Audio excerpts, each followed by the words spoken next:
किसको कहते हैं? तो electric circuit is a combination of two terminal devices. ये जो अभी पढ़ रहे हैं ये दोनों के लिए होगा, रेजिस्टेंस के लिए भी, कैपेसिटेंस के लिए भी, इंडक्टेंस के लिए, सब के लिए। और इस सर्किट एनालिसिस सब में एप्लीकेबल है। इट इज कॉम्बिनेशन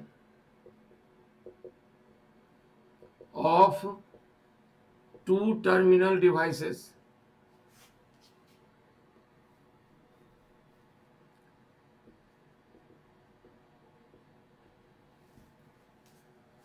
दो टर्मिनल वाले एलिमेंट्स का ये कॉम्बिनेशन है। और इसका काम क्या है? Used for transfer and transform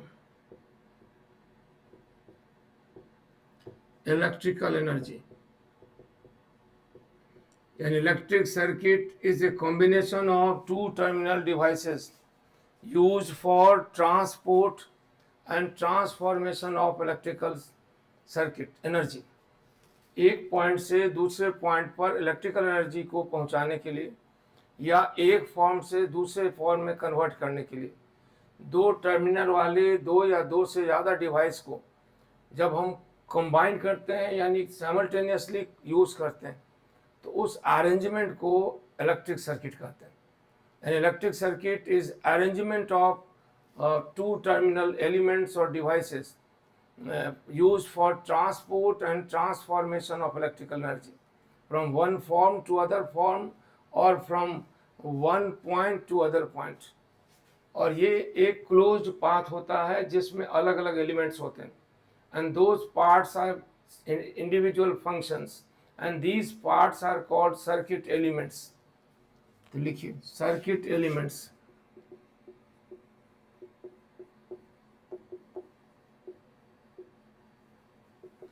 The segment of the circuit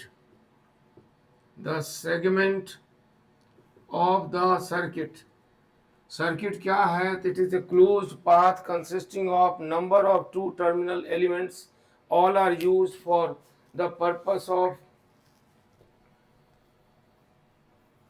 transport and transformation of electrical energy। The segment of the circuit used for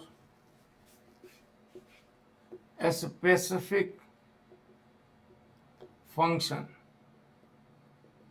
और वो फंक्शन क्या हो सकता है? It may be either transfer of electrical energy और may be transport of electrical energy, यही दो हो सकता है। Specific function may be transfer और transport of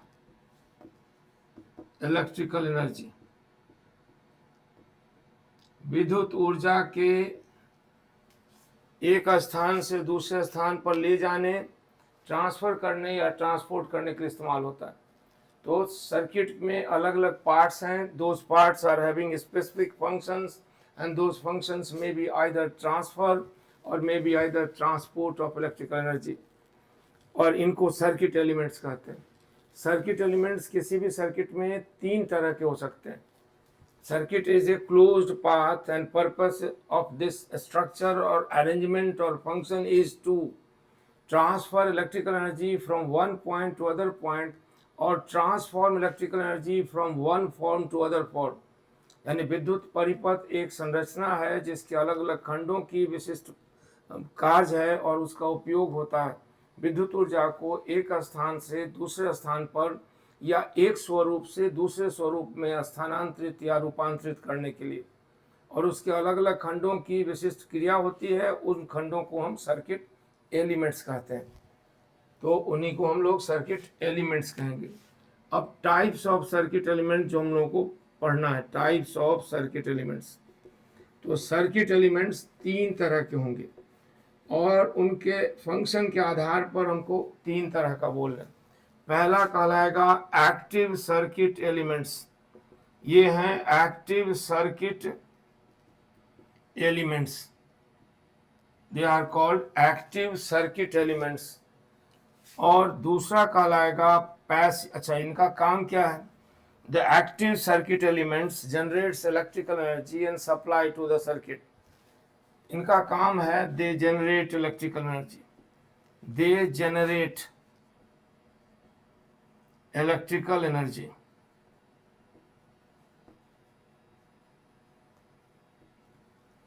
they generate electrical energy. और दूसरा काम है पैसिव सर्किट एलिमेंट्स, पैसिव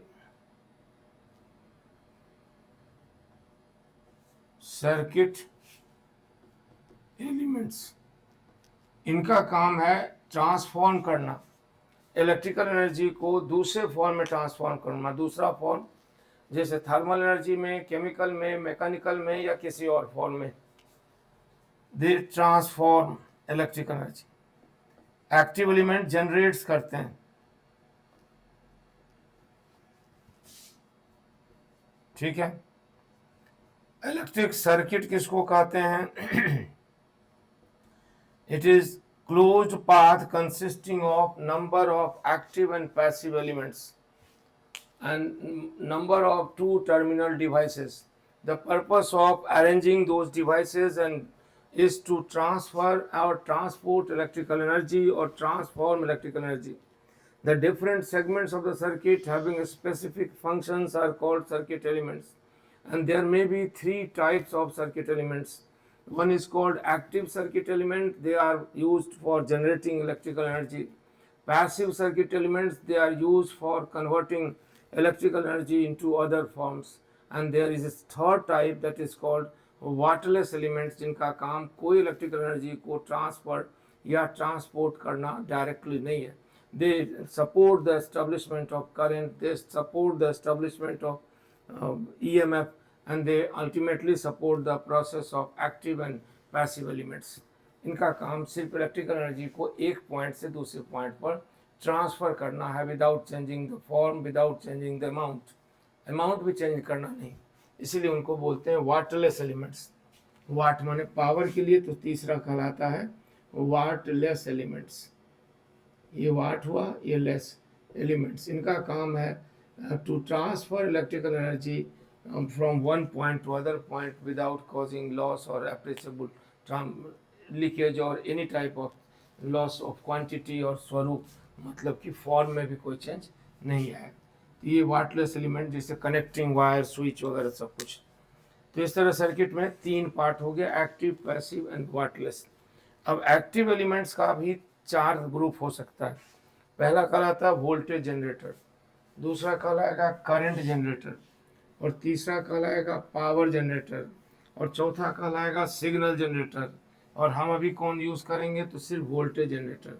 फिर आगे पढ़ेंगे करंट जनरेटर भी. यानी एक्टिव एलिमेंट भी चार तरह के होंगे. किसी भी सर्किट में जो एक्टिव एलिमेंट्स हैं जिनका काम है इलेक्ट्रिकल एनर्जी सर्किट को सप्लाई करना या डेवलप करना, वो तीन चार तरह के हो सकते हैं. पहला हो सकता है जिसको बोलते हैं voltage generator, voltage generator, generator.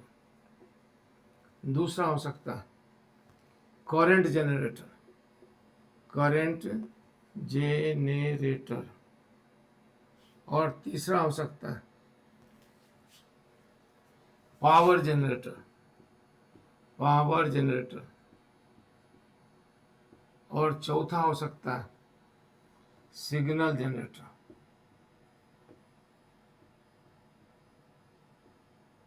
ठीक है. तो किसी भी सर्किट में चार एलिमेंट्स हो सकते हैं. पहला वोल्टेज जनरेटर एक्टिव एलिमेंट में, करंट जनरेटर, पावर जनरेटर और सिग्नल जनरेटर. हम लोग अभी इसके बारे में पढ़ेंगे सिर्फ. और पैसिव एलिमेंट भी तीन तरह के होते हैं. एक को रेजिस्टर्स बोलते हैं, दूसरे को कैपेसिटर्स और तीसरे को इंडक्टर्स. अभी हम लोग कैपेसिटर के बारे में जानेंगे. और तीनों का मैकेनिज्म अलग होगा, लेकिन पर्पस एक ही है, to transform electrical energy from one form to other form. तो पैसिव एलिमेंट्स भी तीन तरह के होंगे. ये कहलाता है पैसिव एलिमेंट्स. एक होगा रेजिस्टर्स, जो थोड़ा बहुत हम लोग पहले पढ़ चुके हैं, बाकी फिर आगे पढ़ना है। दूसरा कहलाता है कैपेसिटर्स, जो अभी हम लोगों को पढ़ना है। और तीसरा कहलाता है इंडक्टर, जो आगे हम लोग पढ़ेंगे। तो अभी हम लोग इसके बारे में जानेंगे। इस तरह हमारा सर्किट जो तैयार होगा उसमें एक्टिव एलिमेंट के तौर पर वोल्टेज जनरेटर होगा और पैसिव एलिमेंट के तौर पर कैपेसिटर या कैपेसिटी होगी, ठीक है। और हमारे सर्किट का मकसद, purpose, function to transform electrical energy into other forms and also to transport electrical energy from one active और passive element to other elements. और इसमें क्लोज पाथ होता है और उसमें आगे पढ़ते हैं क्या क्या होता है। तो सर्किट का फंक्शन कैसे काम करता है, मकसद तो समझ में आ गई कि it purpose is to transport and purpose is to transform electrical energy from one form to other form और from one place to other place, ये इनका पर्पस है। लेकिन मैकेनिज्म क्या है, कैसे ये ट्रांसपोर्ट करते या कैसे ये ट्रांसफॉर्म करते, इसको जानने के लिए जरा जानना होगा सर्किट फंक्शन, यानी सर्किट का फंक्शन क्या है। किस सर्किट का, तो कोई भी सर्किट का फंक्शन क्या है, यानी how they are able to transfer और transport electrical energy from one active और passive element to the other active और पैसिव एलिमेंट्स। और इसी प्रोसेस को जानने का जो पर्पस है उसको बोलते हैं सर्किट फंक्शन, यानी फंक्शन ऑफ द सर्किट। परिपथ की कार्य प्रणाली क्या है, सर्किट का फंक्शन क्या है, हाउ इट फंक्शंस। तो सबसे पहला पॉइंट इसमें जानेंगे कि सर्किट क्या है। It is a closed path made of conducting materials. It is a closed path made of conducting materials. Circuit एक बंद पाथ होता है जिसके अंदर कंडक्टिंग मटेरियल्स होते हैं। अब ये देख तो लेंगे, मगर उसमें सबसे इंपॉर्टेंट पॉइंट है कि कंडक्टिंग मटेरियल्स क्या होते हैं, यानी कंडक्टर और इंसुलेटर में क्या फ़र्क है, and how the presence of conductor affect the formation of the circuit. और कंडक्टर की उपस्थिति या अनुपस्थिति से परिपथ के निर्माण पर क्या प्रभाव पड़ेगा, फंक्शनल निर्माण पर, स्ट्रक्चरल निर्माण नहीं बोलना, स्ट्रक्चर तो कुछ फर्क नहीं पड़ेगा। फंक्शन कैसा होता है जब सर्किट फंक्शन करता है इस क्लोज पाथ में। तो सबसे पहला पॉइंट कि circuit consist of A close conducting material path. और दूसरा point, being conductors this close path material contains large number of electrons and these electrons are from the outermost orbit and they get released after breakdown of bondings and they continuously randomly move from one side to other point without causing net transfer of charge either leftward or rightward. In this random motion of the electrons, when external electric field is applied throughout the circuit, these electrons experience force and acquire directional bias in their random motion. अभी हमारी अंग्रेजी समझे कि नहीं समझे, फिर से सुनिए क्या सुना है। सुनाना ये है कि इलेक्ट्रिक सर्किट का फंक्शन क्या होता है। फंक्शन मतलब कार्य प्रणाली क्या है। उद्देश्य तो समझ में आ गया कि सर्किट का उद्देश्य है to transfer and transport electrical energy without causing appreciable loss from one point to other point, यानी इलेक्ट्रिकल एनर्जी को एक स्थान से दूसरे स्थान पर पहुंचाना है और एक फॉर्म से दूसरे फॉर्म में कन्वर्ट या ट्रांसफॉर्म करना मकसद है किसका, सर्किट का, ठीक है। A circuit consists of a closed path, OB3, the closed path made of conducting materials, and since they are made of conducting materials, there exists a large number of free electrons randomly moving within the conducting space without causing any transfer of charge in any direction, without causing excess or deficit in any segment. ये अंग्रेजी समझ में आ रही है ना हमारी, कि फिर बताएं हिंदी में भी, यानी परिपथ क्या है वो बताएं कि समझ में आ रही है। तो परिपथ क्या है, तो परिपथ एक बंद पथ है, ठीक है। ये किसका बना होता है, तो चालक मटेरियल सुचालक का बना होता है। और चूंकि ये कंडक्टर का बना होता है इसलिए इसके अंदर बड़ी मात्रा में फ्री इलेक्ट्रॉन्स होते हैं। और वो फ्री इलेक्ट्रॉन्स क्या करते हैं, तो हमेशा रैंडमली मूव करते रहते हैं। तो किस डायरेक्शन में मूव करते हैं, तो सभी डायरेक्शन में मूव करते हैं। और इस तरह मूव करते हैं कि किसी भी सेक्शन पर चेक करिए तो नेट ट्रांसफर ऑफ इलेक्ट्रॉन्स न बाएं से दाएं जाते हैं न दाएं से बाएं जाते हैं, हालांकि जाते भी रहते हैं, नहीं भी जाते। उनको डायनामिक इक्विलिब्रियम कह सकते हैं। जितने उधर से उधर गए उतना इधर से इधर आ गए, न उधर कमी हुई न इधर वृद्धि हुई। Neutrality of the conducting space is maintained. ये वाली बात इंपॉर्टेंट, न्यूट्रलिटी यानी विद्युतीय निष्क्रियता इस माध्यम की बनी रहेगी, क्योंकि जो चार्ज आया है वो आगे बढ़ गया, वो वहाँ अकुमुलेट कहीं नहीं होगा। इलेक्ट्रोस्टैटिक्स में चार्ज को अकुमुलेट करते थे, तब सराउंडिंग में फील्ड आता था, तब पोटेंशियल की बात होती थी। यहाँ पर कोई अकुमुलेशन ऑफ चार्ज नहीं होता है, चार्ज कंटिन्यू टू मूव। अब ये जो इलेक्ट्रॉन्स हैं वो रैंडमली चलते रहते हैं, इससे आगे पीछे। जितना बेंड है वो एक बॉन्डिंग साइट है, वहाँ टूटेंगे, बनेंगे, जुड़ेंगे, आगे इस तरह रैंडम। तो इनका नेट ट्रांसफर ऑफ चार्ज कहीं नहीं होता। लेकिन जब इस कंडक्टिंग स्पेस के किसी बीच में कोई डिवाइस जोड़िए जिससे इसके अंदर through out the path electric field establish हो जाए, तो उस इलेक्ट्रिक फील्ड के कारण फोर्स लगता है किस पर? रैंडमली ड्रिफ्टिंग इलेक्ट्रॉन पर। उससे क्या होता है? This electrons experience force and start drifting in one direction, and this continuous drift of electrons from one side to other side causes formation of the current. कुछ समझे?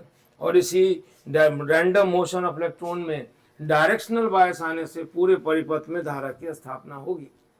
और जब स्थापना हो गई तो फिर आगे बात करना है कि सर्किट कैसे फंक्शन करता है।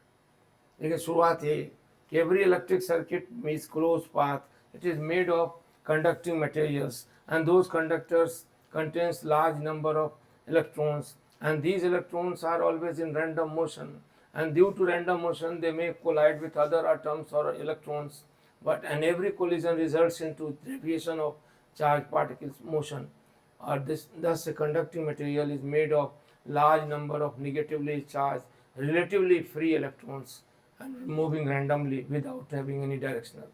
When external electric field is applied with the help of a device, that is आगे चल के उसका नाम दे देंगे, उसके आने से पूरे पथ पर इलेक्ट्रिक फील्ड डेवलप होगा, और उस इलेक्ट्रिक फील्ड के कारण वो रैंडमली ड्रिफ्टिंग इलेक्ट्रॉन्स में डायरेक्शनल बायस आएगा, एंड इट में भी बेटर डिसिप्लिन डायरेक्शन में चलने लगेंगे। और इस तरह चलेंगे, किसी भी सेक्शन पर चेक करो, जितना इलेक्ट्रॉन लेफ्ट से राइट जाता है उतना राइट से लेफ्ट जाता है, तब न्यूट्रल है। तो जितनी भी सेक्शन पर चेक करो तो billions and billions of electrons are crossing without causing deficit in left region, without causing excess in right region. This phenomena is called current.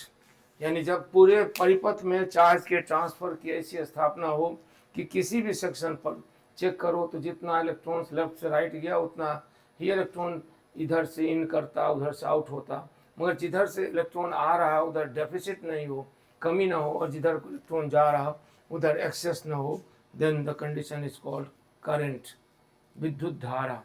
धारा क्या है? तो when the electrons are randomly drifting without having any directional bias, an external field is applied, those electrons experience force and start drifting in one direction, resulting into formation of a current.